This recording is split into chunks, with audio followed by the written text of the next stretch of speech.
আকাশবাণী খবর পড়ছি প্রবাল বন্দ্যোপাধ্যায়। এখনকার বিশেষ বিশেষ খবর। বিদেশমন্ত্রী ডক্টর এস জয়শঙ্কর বলেছেন, প্রতিবেশী প্রথম, অ্যাক্ট ইস্ট অথবা বিমস্টেকের মতো ভারতের বহু গুরুত্বপূর্ণ নীতির ক্ষেত্রে দেশের পূর্বাঞ্চলে তাৎপর্যপূর্ণ ভূমিকা রয়েছে।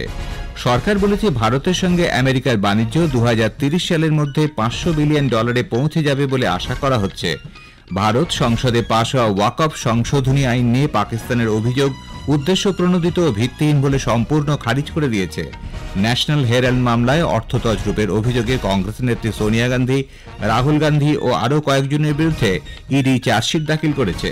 পেট্রোলিয়াম ও প্রাকৃতিক গ্যাস মন্ত্রক মুক্ত লাইসেন্স নীতির আওতায় 1,36,000 স্কোয়ার কিলোমিটারের 26টি ব্লকের দরপত্র আহ্বান করেছে।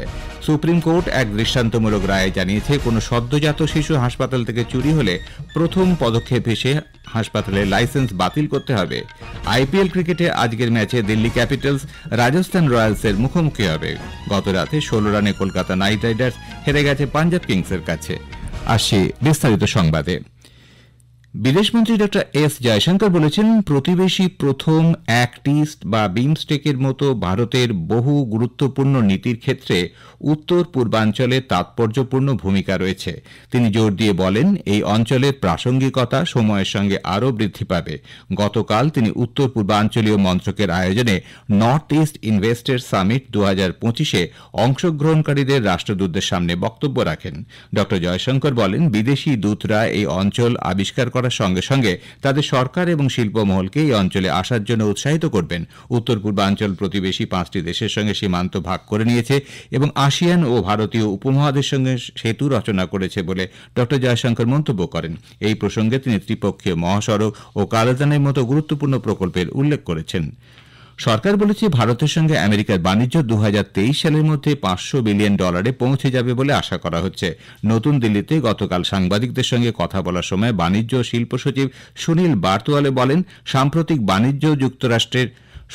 মার্কিন যুক্তরাষ্ট্রের শুল্ক আরোপের প্রেক্ষিতে ভারতের শুধু উদ্বেগ নয়, আশারও যথেষ্ট কারণ রয়েছে। ভারত মুক্ত বাণিজ্যের পথ গ্রহণ করেছে বলে জানিয়ে তিনি বলেন, আমেরিকার সঙ্গে দ্বিপাক্ষিক বাণিজ্য চুক্তির প্রণয়নের কাজ চলেছে। এই চুক্তি সম্পূর্ণ হলে উভয় দেশের সামনেই বহু সুযোগ, সম্ভাবনার দরজা খুলে যাবে। দুবাইয়ের মডার্ন বেকারিতে কর্মরত তেলেঙ্গানার 2 ব্যক্তিকে তাদেরই পাকিস্তানি সহকর্মী নৃশংসভাবে হত্যা করেছে। জাতিবিদ্বেষ সংক্রান্ত বচসার কারণেই এই হত্যাকাণ্ড বলে জানা গেছে। এই ঘটনায় আহত 2 ব্যক্তি হাসপাতালে ভর্তি। তাদের অবস্থা সংকটজনক কিন্তু স্থিতিশীল। নিহত 2 ব্যক্তি হলেন আস্তাকু প্রেম সাগর ও শ্রীনিবাস। এদিকে এক সোশ্যাল মিডিয়া পোস্টে কেন্দ্রীয় স্বরাষ্ট্র প্রতিমন্ত্রী বান্দি সঞ্জয় বলেছেন, এই ভয়াবহ হত্যা অত্যন্ত দুঃখজনক। নিহতদের দেহ দেশে নিয়ে আসার জন্য সরকার সব রকম সাহায্য করবে। বিদেশ মন্ত্রক ভারতীয় দূতাবাস ও দুবাই পুলিশের সঙ্গে যোগাযোগ রেখে চলেছে। আহতদের সঙ্গেও যোগাযোগ করা হচ্ছে। ভারত সংসদে পাশ হওয়া ওয়াকফ সংশোধনী আইন নিয়ে পাকিস্তানের অভিযোগ উদ্দেশ্য প্রণোদিত ও ভিত্তিহীন বলে সম্পূর্ণ খারিজ করে দিয়েছে।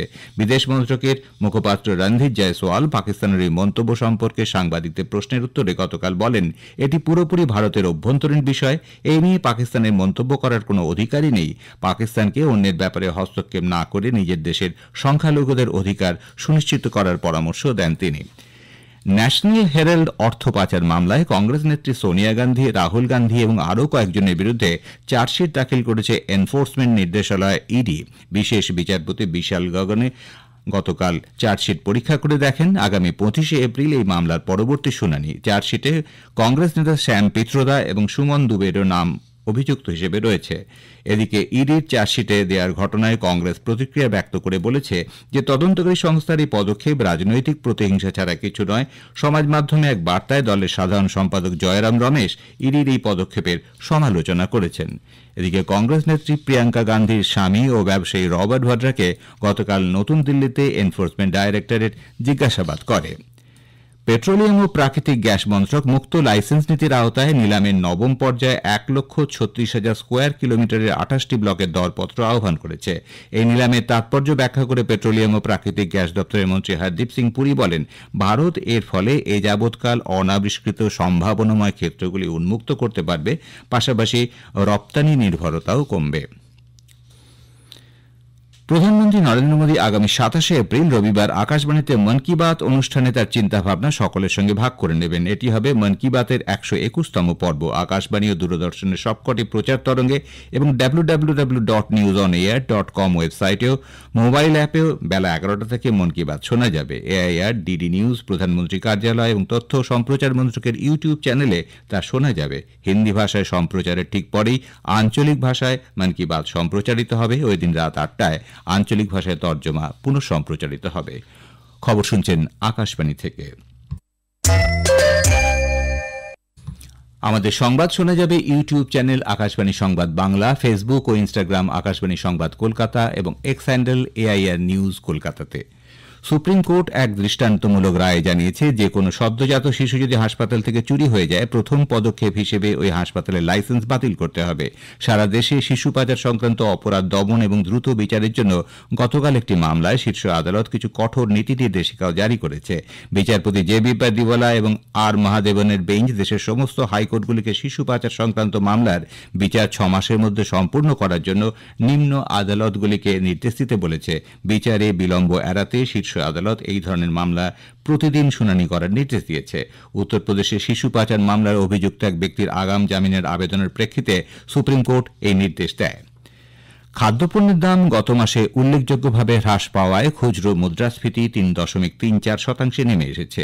পরিসংখ্যান ও কর্মসূচি বাস্তবায়ন মন্ত্রক জানিয়েছে, 2019 সালের আগস্ট মাসের পর এই প্রথম মুদ্রাস্ফীতি উল্লেখযোগ্যভাবে কমেছে। গ্রামীণ এলাকায় মুদ্রাস্ফীতি যথাক্রমে 3.25 ও শহরাঞ্চলে 3.43% বলে জানানো হয়েছে। মন্ত্রক সূত্রে বলা হয়েছে, মূলত শাকসবজি, ডিম, ডাল, মাছ, মাংস ও দুগ্ধজাত দ্রব্যের মূল্য হ্রাসের ফলেই মুদ্রাস্ফীতি কম হওয়ার অন্যতম কারণ। কৃত্রিম বুদ্ধিমত্তার সাহায্যে প্রশাসনিক ব্যবস্থাপনার রূপান্তরের লক্ষ্যে মহারাষ্ট্র সরকার আইবিএম এর ভারতীয় শাখার সঙ্গে একটি সমঝোতা স্মারকপত্র স্বাক্ষর করেছে। মুখ্যমন্ত্রী দেবেন্দ্র ফডনবিস, উপমুখ্যমন্ত্রী একনাথ শিন্ডে এবং অজিত পাওয়ারের উপস্থিতিতে এই সমঝোতাপত্র স্বাক্ষরিত হয়। ইউটিউব চ্যানেলে কর্মরত এক মহিলা সাংবাদিক মহারাষ্ট্রের রত্নগিরি উপকূলবর্তী জেলায় বালি মাফিয়াদের হাতে আক্রান্ত হন। পুলিশ জানিয়েছে, স্বাতী হাতকার নামে মহিলা চিপলুন নদী থেকে অবৈধভাবে বালি তোলার ভিডিও করতে গেছিলেন। সেই সময় বালি মাফিয়ারা তার উপর হামলা চালায়। পরে তাকে হাসপাতালে ভর্তি করা হয়েছে। অজ্ঞাত পরিচয় ব্যক্তিদের বিরুদ্ধে মামলা রুজু করে পুলিশ তদন্ত চালাচ্ছে। 2028 সালে লস অ্যাঞ্জেলেস অলিম্পিকে সাময়িকভাবে ক্রিকেট অন্তর্ভুক্ত হয়েছে। অলিম্পিক আয়োজক কমিটি গতকাল এই ঘোষণা করে। লস অ্যাঞ্জেলেসের 50 কিলোমিটার দূরত্বে দক্ষিণ ক্যালিফোর্নিয়ার কোমোনোতে খেলা হবে। প্রথম পর্যায়ে পুরুষ এবং মহিলা টি-20 ক্রিকেট ফরম্যাটে খেলাগুলি হবে। 6টি করে দল এই প্রতিযোগিতায় অংশ নেবে। আইপিএল ক্রিকেটে আজ দিল্লি ক্যাপিটালস রাজস্থান রয়্যালসের মুখোমুখি হবে। দিল্লির অরুণ জেটলি স্টেডিয়ামে খেলা শুরু হবে সন্ধ্যে 7:30টায়। দিল্লি 5 ম্যাচ খেলে 4টি জিতে 8 পয়েন্ট সংগ্রহ করে পয়েন্ট তালিকায় দ্বিতীয় স্থানে রয়েছে। অন্যদিকে রাজস্থান 6 ম্যাচ খেলে 2টিতে জিতে 4 পয়েন্ট সংগ্রহ করে অষ্টম স্থানে রয়েছে। আইপিএল ক্রিকেটে পাঞ্জাব কিংস গতকাল 16 রানে কলকাতা নাইট রাইডার্সকে হারিয়ে দিয়েছে। মোল্লানপুর ক্রিকেট স্টেডিয়ামে জয়ের জন্য 112 রানের লক্ষ্য নিয়ে ব্যাট করতে নেমে নাইটরা 15 ওভার 1 বলে 95 রানে সবকটি উইকেট হারায়। অঙ্গকৃষ্ণ রঘুবংশী 37 রান করেন। যজুবেন্দ্র চাহাল 4টি উইকেট নেন। তিনি ম্যাচের সেরা হয়েছে। এর আগে পাঞ্জাব কিংস 111 রান করে। উল্লেখ্য, এই জয়ের সুবাদে পাঞ্জাব 6 ম্যাচে 8 পয়েন্ট নিয়ে লিগ তালিকায় চতুর্থ স্থানে উঠেছে। কেকেআর 7 ম্যাচে 6 পয়েন্ট পেয়ে ষষ্ঠ স্থানে রয়েছে। কলকাতা নাইট রাইডার্স পরবর্তী ম্যাচে আগামী সোমবার ইডেনে গুজরাট টাইটান্সের বিরুদ্ধে খেলবে। ESP Singh Indian open athletics প্রতিযোগিতায় পুরুষদের জ্যাভলিন ট্রফি ব্যাগে খেতাব জিতেছেন। চেন্নাইতে গতকাল এই প্রতিযোগিতায় এশিয়ান গেমস রূপজয়ী কিশোর জেনাকে স্বল্প ব্যবধানে পরাজিত করেন তিনি। পঞ্চমবারের প্রচেষ্টায় তিনি 77.49 মিটার দূরত্বে বর্ষা নিক্ষেপ করেন। জেনা লাভ করেন দ্বিতীয় স্থান। ভারতীয় ক্রিকেট দল আগামী আগস্ট মাসে 3 ম্যাচের একদিনের ও 3 ম্যাচের টি-20 সিরিজ খেলতে বাংলাদেশ সফর করবে। মিরপুর ও চট্টগ্রাম এই দুই শহরে ম্যাচগুলি হবে। ভারতীয় আবহাওয়া দপ্তর আগামী দুদিন রাজস্থান ও গুজরাতে তাপপ্রবাহের পূর্বাভাস দিয়েছে। তামিলনাড়ু, পুডুচেরি, করাইকাল, কেরালা, মাহে ও কর্ণাটকের উপকূলবর্তী অঞ্চলে গরম ও আর্দ্রতা বেশি থাকবে। অসম ও মেঘালয়ে ভারী বৃষ্টির সম্ভাবনা আছে বলে জানিয়েছে আবহাওয়া দপ্তর। শেষ করার আগে বিশেষ বিশেষ খবরের কিছু অংশ আবার পড়ছি। বিদেশমন্ত্রী ডক্টর এস জয়শঙ্কর বলেছেন, প্রতিবেশী প্রথম অ্যাক্ট ইস্ট অথবা বিমস্টেকের মতো ভারতের বহু গুরুত্বপূর্ণ নীতির ক্ষেত্রে দেশের উত্তর পূর্বাঞ্চলে তাৎপর্যপূর্ণ ভূমিকা রয়েছে। সরকার বলেছে, ভারতের সঙ্গে আমেরিকার বাণিজ্য 2030 সালের মধ্যে $500 বিলিয়ন পৌঁছে যাবে বলে আশা করা হচ্ছে। ভারত সংসদে পাশ হওয়া ওয়াকফ সংশোধনী আইন নিয়ে পাকিস্তানের অভিযোগ উদ্দেশ্য প্রণোদিত ও ভিত্তিহীন বলে সম্পূর্ণ খারিজ করে দিয়েছে। ন্যাশনাল হেরাল্ড মামলায় অর্থ তছরূপের অভিযোগে কংগ্রেস নেত্রী সোনিয়া গান্ধী, রাহুল গান্ধী ও আরও কয়েকজনের বিরুদ্ধে ইডি চার্জশিট দাখিল করেছে। খবর শেষ হলো, এর পরের খবর স্থানীয় সংবাদ এখনই শুনতে পাবেন।